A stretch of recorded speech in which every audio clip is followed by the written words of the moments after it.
लोग इस गलत फहमी में हैं कि गाली देने की यह घटना राहुल गांधी के मंच पर है। ज्यादातर लोगों को सच्चाई मालूम ही नहीं कि असल में हुआ क्या। ये मंच और ये कार्यक्रम जिसमें यह घटना हुई, ये हथकंडा बीजेपी पहले भी इस्तेमाल कर चुकी है कि जो आरोपी पकड़ा गया है वो खुद भाजपा नेता है। ये पैसा पैसा पैसा अपने मामा के घर से लाए हो। उल्टा बीजेपी ही अपने ही आरोपों में घिर गई। इस पर गौर करिएगा कि राहुल गांधी के कार्यक्रम में, राहुल गांधी के मंच से प्रधानमंत्री की मां को गाली दी जा रही है। नमस्कार, स्वीकार करिए राजीव एस राजू का। क्या राहुल गांधी के मंच से नरेंद्र मोदी को गाली दी गई या फिर यह भाजपा की अपनी साजिश है? प्रधानमंत्री नरेंद्र मोदी को गाली देने के मामले में भाजपा खुद ही अब बुरी तरह फंस गई है। इसमें बहुत बड़ा खुलासा हो गया है, सारी सच्चाई सामने आ गई है। बीजेपी कांग्रेस पर आरोप लगा रही थी, लेकिन अब बीजेपी खुद अपने जाल में फंस गई है। ज्यादातर लोगों को सच्चाई मालूम ही नहीं कि असल में हुआ क्या। सबसे पहले आपको जानना यह जरूरी है कि क्या राहुल गांधी के कार्यक्रम में नरेंद्र मोदी को गाली दी गई? इसका जवाब है नहीं। वो कैसे, मैं आपको समझाता हूं। दूसरी बात, क्या नरेंद्र मोदी को गाली देने वाला आरोपी खुद बीजेपी का नेता है? क्योंकि इस मामले में भी अब बहुत बड़ी खबर निकल करके सामने आ रही है और कांग्रेस ने भी कई खुलासे इसको लेकर के कर दिए हैं। तो क्या बीजेपी अपने षड्यंत्र में, अपने षड्यंत्र के जाल में खुद ही फंस गई है? आइए इस पर एक एक करके बात करते हैं। राहुल गांधी और इंडिया गठबंधन के कई नेता बिहार में वोट अधिकार यात्रा पर निकले हैं। अलग अलग जिलों से उनकी यात्रा होकर गुजर रही है और एक जगह पर उनका मुख्य मंच होता है जहां से राहुल गांधी, तेजस्वी यादव समेत बड़े नेता जो इस यात्रा में शामिल हैं वो भाषण देते हैं, वो अपनी बात कहते हैं। एक मुख्य मंच होता है, जगह जगह उनके स्वागत के लिए समर्थक जो है, कार्यकर्ता जो है, जो स्थानीय नेता है, वो छोटे छोटे मंच बनाकर उनका स्वागत करने के लिए भी अपनी तरफ से तैयारी करते हैं। कुछ मंच रास्तों में लगे होते हैं जिन पर राहुल गांधी या तेजस्वी यादव नहीं जाते हैं। तो असल बात यह है कि राहुल गांधी की वोट अधिकार यात्रा दरभंगा से निकल रही थी, मुजफ्फरपुर की ओर रवाना हो रही थी।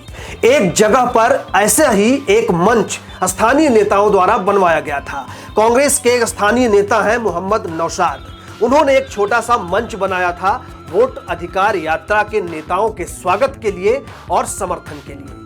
यह जो मंच बनाया गया था वो दरभंगा के बिथौली चौक पर बनाया गया था। यह मंच और यह कार्यक्रम जिसमें यह घटना हुई, वो कार्यक्रम राहुल गांधी की मुख्य यात्रा का हिस्सा बिल्कुल नहीं था। लेकिन जैसा कि मैंने कहा आपको कि राहुल गांधी की यह वोट अधिकार यात्रा कई जिलों से होकर गुजर रही है।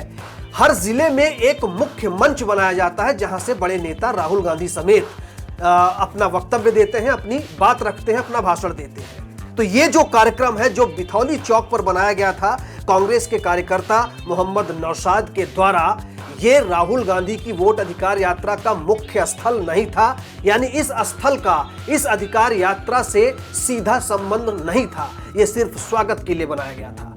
यानी जिस मंच से नरेंद्र मोदी को गाली दिए जाने की बात हो रही है, उस मंच पर न राहुल गांधी गए हैं, न तेजस्वी यादव गए हैं, न घटना से पहले गए हैं, न घटना के बाद गए हैं, और इस मंच पर जाने का कोई कार्यक्रम भी नहीं था। राहुल गांधी और तेजस्वी यादव जैसे बड़े नेताओं के या फिर वोट अधिकार यात्रा में जो नेता शामिल हैं, जो उनका हुजूम है, जो उनका काफिला है, उनका इस मंच पर जाने का कोई कार्यक्रम नहीं था। यानी कि राहुल गांधी की वोट अधिकार यात्रा का मुख्य स्थल जो है वो अलग था।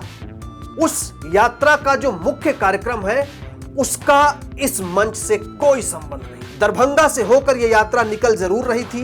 बिथौली चौक पर यह जो मंच बनाया गया था उस पर कुछ कार्यकर्ता मौजूद थे, क्योंकि कार्यकर्ता बड़ी संख्या में आ रहे हैं और वो अपने तरीके से इस यात्रा का स्वागत कर रहे हैं। तो ये जो मंच बनाया गया था, जिसके बारे में बीजेपी ये दावा कर रही है कि राहुल गांधी के कार्यक्रम में, इस पर गौर करिएगा कि राहुल गांधी के कार्यक्रम में, राहुल गांधी के मंच से प्रधानमंत्री की मां को गाली दी जा रही है। यह बीजेपी आरोप लगा रही है और बीजेपी के राष्ट्रीय अध्यक्ष जेपी नड्डा से लेकर उनके मंत्री और उनकी जो पूरी गालीबाज गैंग है वो टूट पड़ी है। प्रधानमंत्री नरेंद्र मोदी के खुद ऐसे ऐसे शर्मनाक बयान हैं जो आजाद हिंदुस्तान के इतिहास में आज तक कांग्रेस के किसी नेता ने नहीं दिया होगा। प्रधानमंत्री तो बहुत दूर की बात है। प्रधानमंत्री के पद पर बैठा ऐसा व्यक्ति जो इस तरह के शर्मनाक बात बोलता है। खैर, तो मैं बता रहा था कि जिस मंच से गाली देने की बात हो रही है वो मंच राहुल गांधी का नहीं था।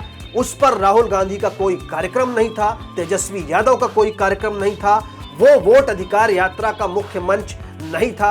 वहां पर कार्यकर्ता इकट्ठा थे और उन्हीं कार्यकर्ताओं की भीड़ में एक कोई गुमनाम सा, एक कोई अनजान सा शख्स आता है और नरेंद्र मोदी को अपशब्द कह के, या जिसको कह लीजिए बीजेपी की भाषा में कि उनकी मां को गाली देकर चला जाता है।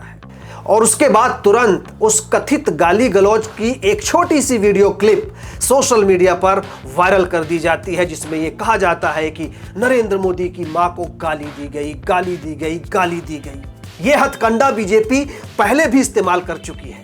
नरेंद्र मोदी कई बार मंच पर रो चुके हैं। उनको मालूम है कि एक प्रधानमंत्री के भावुक होने का, रोने का क्या मतलब होता है। मतलब इस तरह के मुद्दों को भुनाने में प्रधानमंत्री नरेंद्र मोदी ने कभी कोई कसर नहीं छोड़ी। और शायद इसीलिए मैंने पहले ही कहा कि क्या यह बीजेपी का षड्यंत्र है। और जब यह क्लिप वायरल होने लगी उसके बाद कांग्रेस भी हमलावर हो गई। पुलिस तुरंत हरकत में आई, एफआईआर दर्ज हुई और पुलिस ने गाली देने वाले कथित आरोपी को गिरफ्तार कर लिया। आरोपी का नाम है मोहम्मद रिजवी उर्फ राजा, जो दरभंगा के भोपुरा गांव का ही रहने वाला है। और अब सोशल मीडिया पर खबर ये आने लगी है कि जो आरोपी पकड़ा गया है वो खुद भाजपा नेता है। एक फोटो सोशल मीडिया पर वायरल हो रही है जिसमें एक युवक भाजपा के नेताओं से मिल रहा है, शिवराज सिंह चौहान से मिल रहा है। वो भाजपा का झंडा लपेटे हुए है, भाजपा के सिंबल के साथ मौजूद है, अलग अलग फोटो में, अलग अलग तस्वीरों में। उसको बताया जा रहा है कि ये वही आरोपी मोहम्मद रिजवी है जिसने प्रधानमंत्री की मां को गाली दी और वो भाजपा नेता है। हालांकि सोशल मीडिया पर ये जो तस्वीर वायरल हो रही है इसकी पुष्टि अभी नहीं हुई है कि ये वही युवक है मोहम्मद रिजवी और ये भाजपा से जुड़ा हुआ है। इसकी सत्यता की पुष्टि अभी नहीं हुई है, ये भी मैं साफ कर दूं। लेकिन सबसे बड़ी बात यह है कि कांग्रेस ने पलटवार करते हुए इस घटना के लिए खुद बीजेपी को जिम्मेदार ठहरा दिया। कांग्रेस के प्रवक्ता नरेंद्र मोदी को ही घेरने में लग गए, उनके पुराने बयान निकाल लाए। जैसे ही ये वीडियो क्लिप वायरल हुई कांग्रेस ने तुरंत हमला किया। कांग्रेस के नेता पवन खेड़ा, सुप्रिया श्रीनेत, सब ने इसके लिए बीजेपी को ही जिम्मेदार ठहरा दिया। कांग्रेस नेता पवन खेड़ा ने कहा कि यह करतूत बीजेपी के एजेंट के द्वारा की गई है। पवन खेड़ा कहते हैं कि बीजेपी वोट अधिकार यात्रा को मिल रहे समर्थन से बौखला गई है। वो किसी भी तरीके से बस इस मुद्दे से, वोट चोरी के मुद्दे से ध्यान जनता का भटकाना चाहती है और इस ध्यान को भटकाने के लिए वो किसी भी हद तक जाने को तैयार है।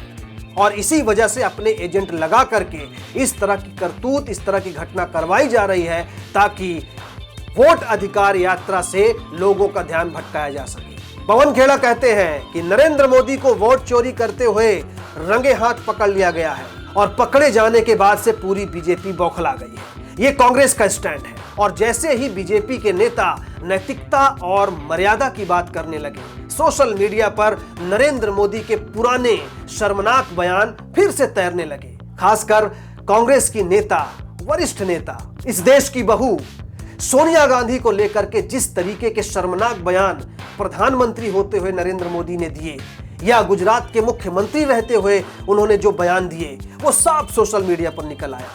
कांग्रेस के नेता शशि थरूर की पत्नी रही सुनंदा पुष्कर को 50 करोड़ की गर्लफ्रेंड कह रहे हैं। सोनिया गांधी को बेहद अभद्र बॉडी लैंग्वेज में कांग्रेस की विधवा कह रहे हैं। यही नहीं, नरेंद्र मोदी तो अपने भाषण में राहुल गांधी के मामा तक पहुंच गए। छत्तीसगढ़ में एक रैली हुई, उस रैली में कहा था उन्होंने, ये पैसा पैसा पैसा अपने मामा के घर से लाए हो। और आज जो घोषणा है, आप कहते हैं बिहार वालों कितने करोड़ तुम्हें दूं, ये पैसा क्या आप अपने मामा के यहां से लाए हैं? तो जैसे ही नैतिकता और मर्यादा की बात हुई, नरेंद्र मोदी के पुराने भाषण, वो भाषण जिसको सुनकर किसी भी गैरतमंद इंसान को शर्म आ जाए, वो सारे भाषण सोशल मीडिया पर तैरने लगे और बीजेपी को लेने के देने पड़ गए। बीजेपी पर बैकफायर कर गए। उल्टा बीजेपी ही अपने ही आरोपों में घिर गई।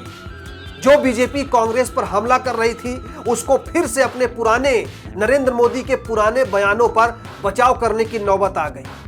यहां एक और गौर करने वाली बात यह है कि नरेंद्र मोदी को गाली देने की जो बात की जा रही है उस मंच से राहुल गांधी का कोई सीधा संबंध नहीं है और यह बयान राहुल गांधी के मुख से नहीं निकला है। राहुल गांधी के आज तक के राजनीतिक करियर में एक भी ऐसा बयान ढूंढना मुश्किल हो जाएगा जिसमें उन्होंने कभी किसी भी नेता के लिए अभद्रता से बात की हो। लेकिन यहां तो खुद प्रधानमंत्री नरेंद्र मोदी उसी बेशर्मी के रंग में रंगे हैं जिस शर्म, नैतिकता और मर्यादा की बात बीजेपी कर रही है। खैर, कांग्रेस ने यह ऐलान कर दिया है कि उनकी वोट अधिकार यात्रा रुकेगी नहीं, चाहे बीजेपी जो भी कर ले। कांग्रेस यह भी कह रही है कि बीजेपी अब अपने गुंडों को भेजकर कांग्रेस के कार्यालय पर हमला करवा रही है। पटना में कांग्रेस के कार्यालय सदाकत आश्रम पर भाजपा कार्यकर्ताओं ने लाठियों से हमला कर दिया।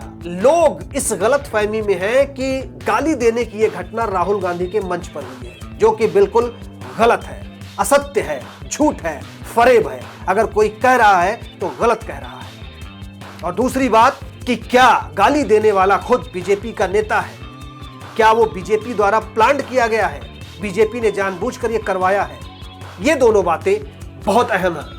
खैर, इस मामले पर आप क्या सोचते हैं? कमेंट करके अपनी राय जरूर दें। हमारे चैनल को आपने सब्सक्राइब नहीं किया तो सब्सक्राइब जरूर कर ले ताकि हर अपडेट आपको मिलता रहे।